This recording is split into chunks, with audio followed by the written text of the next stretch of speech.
Hello दोस्तों, स्वागत है आपका RV electrical guide YouTube channel पे। दोस्तों, आज के इस वीडियो में आपको बताने वाला हूँ कैसे आप सेफ्टी स्विच के द्वारा मोटर के रोटेशन को फॉरवर्ड रिवर्स कर सकते हैं। इसमें मैं आपको कंट्रोलिंग वायरिंग और कौन कौन सा इसके लिए सेटिंग आपको वीएफडी में करना है ये भी मैं आपको इसी वीडियो में बताने वाला हूँ। तो चलिए शुरू करते हैं। तो यहाँ पे हमने जो सेक्टर स्विच लिया है वो 3 स्टेप का लिया है। यहाँ पे आपको 2 स्टेप का नहीं लेना है और इस सेक्टर स्विच के पीछे आपको 2 एनो एलिमेंट लगाना है। पहले स्टेप में मोटर फॉरवर्ड को रोटेट करेगा और दूसरे स्टेप में मोटर स्टॉप हो जाएगा और तीसरे स्टेप में मोटर रिवर्स को रोटेट करेगा। अब इसे कंट्रोलिंग वायरिंग करने के लिए कैसे वो करना है देख लीजिए।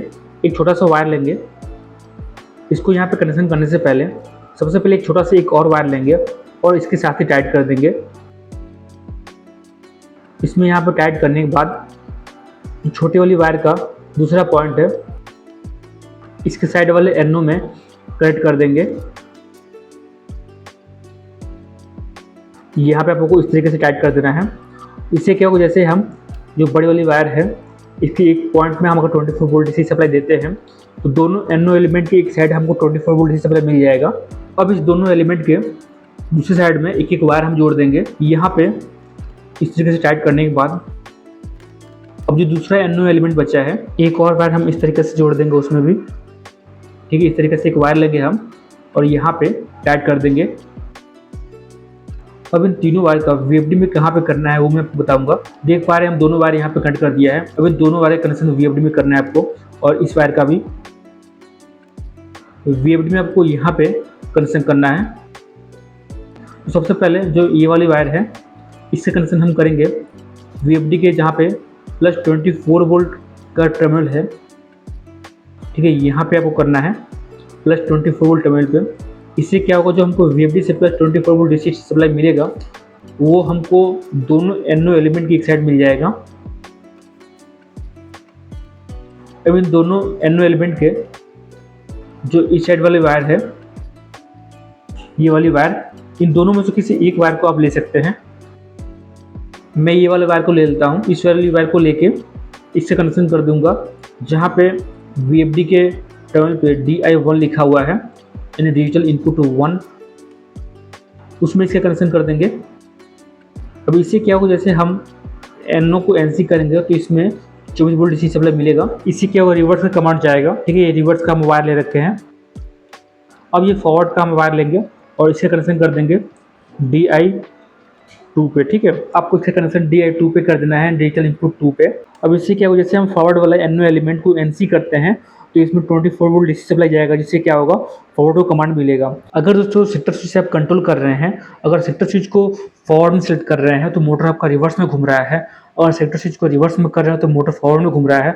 तो आपको करना क्या है, DI1 को और DI2 को जो कनेक्शन कर रखे हैं वो दोनों को आपस में इंटरचेंज कर देना। तो इससे क्या होगा, जब सेक्टर स्विच को रिवर्स में सेट करते हैं तो आपका मोटर रिवर्स में रोटेट करेगा, और सेक्टर स्विच को फॉरवर्ड में सेट करते हैं तो आपका मोटर फॉरवर्ड में रोटेट करेगा।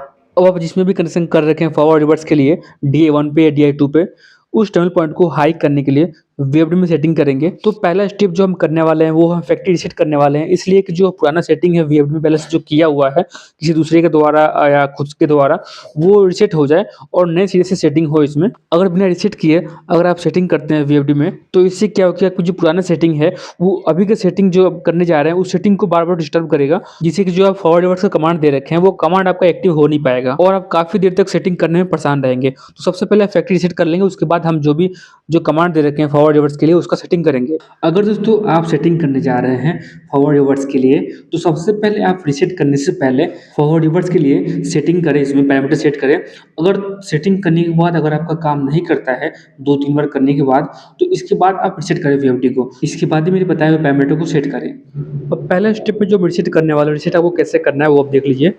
सबसे पहले यहाँ पे एंटर करेंगे और जाएंगे कॉन्फ़िगरेशन पे, यहाँ पे आपको एंटर करना है। फिर यहीं पे आपको सर्च करना है कि यहाँ पे आपको FCS कहाँ लिखा हुआ है। ठीक है, यहीं पे आपको मिल जाएगा, FCS मेनू पे आपको एंटर करना है। फिर यहाँ पे आपको जाना है FRY पे। ठीक है, फैक्ट्री रीसेट पे आपको जाना है, यहीं पे एंटर करना है। फिर आपको यहाँ पे ALL पे इस सिंबल को आपको ऊपर करना है एंटर करके।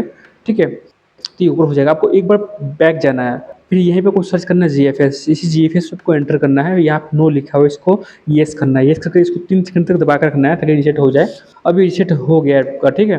अब आप बैक करेंगे। अब सेकंड स्टेप में आपको ये सेट करना है कि जो फ्रीक्वेंसी है, स्पीड है, मोटर का स्पीड, वो आपको कहाँ से कंट्रोल करना है, ठीक है, वो आपको यहाँ पर सेट करना है। तो यहाँ पे जो मैं स्पीड कंट्रोल करने वाला हूँ वो मैं जॉगडल से करने वाला हूँ, उसके लिए यहाँ पर मैं जॉगडल के लिए सेटिंग करूँगा। तो इसके लिए वो करना क्या है, सबसे पहले बीच में एंटर करना है और जाना है कॉन्फ़िगरेशन पे, यहाँ पे एंटर करना है।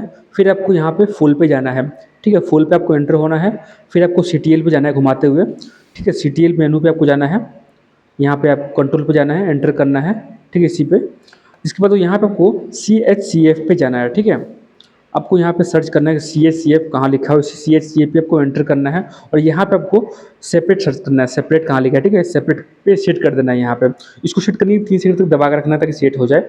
यहाँ पे हम सेपरेट इसलिए सेट कर रहे हैं क्योंकि जो फ्रीक्वेंसी का कमांड चैनल है वो मैं जॉगडल से करने वाला हूँ और जो फॉरवर्ड रिवर्स का कमांड चैनल है वो मैं टर्मिनल से करने वाला हूँ, इसीलिए यहाँ पे सेपरेट करना ज़रूरी है ताकि VFD को ये मालूम चल पाए कि जो फ्रीक्वेंसी का कंट्रोलिंग है वो लोकल से हो रहा है और फॉरवर्ड रिवर्स का कमांड चैनल वो टर्मिनल से मिल रहा है, मतलब कि दोनों कंट्रोलिंग अलग अलग जगह से है, ठीक है, सेपरेट है।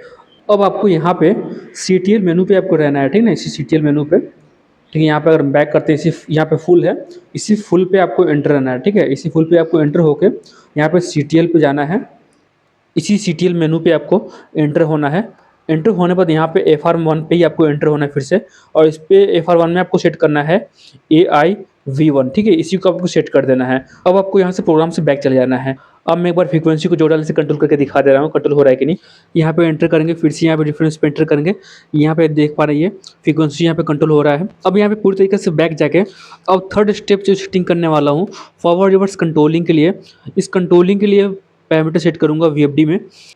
यहाँ पे जो भी स्टेप मैं आपको स्टार्टिंग से बता रहा हूँ ताकि आपको समझ में आए। यहाँ कॉन्फ़िगरेशन में आपको जाना है, ठीक है, कॉन्फ़िगरेशन पे जाके आपको फुल पे एंटर होना है। फिर आपको जाना है इनपुट आउटपुट में, इसी इनपुट आउटपुट मेनू में आपको एंटर होना है। फिर आपको यहाँ पे TCC पे एंटर होना है और यहाँ पे 2C सेट करना है, ठीक है, यहाँ 2 बार कंट्रोलिंग आपको सेट करना है और 2C फैक्ट्री सेटिंग्स के दौरान पहले सेट है, हम इसी पे सेट कर देंगे। अब यहीं पे आपको इनपुट आउटपुट मेनू में ही आपको TCT पे जाना है, ठीक है, TCT पे आपको जाना है।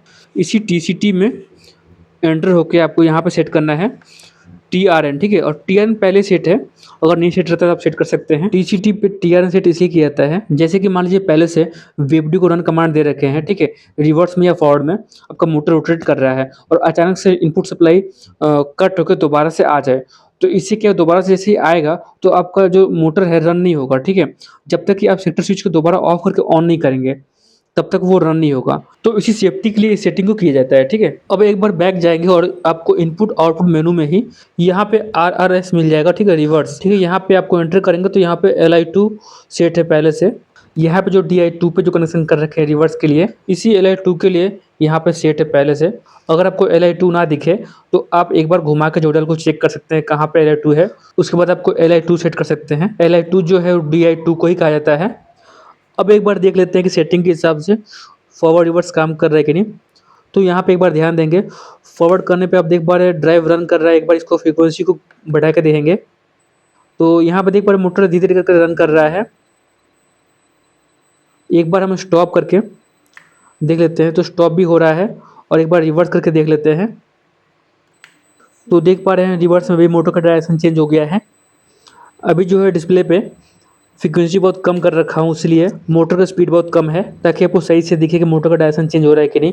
तो इस तरीक़े से सेक्टर स्विच का कनेक्शन करके और सेटिंग करके मोटर डायरेक्शन को चेंज कर सकते हैं कम से कम समय में। वीडियो देखने के लिए धन्यवाद आपका।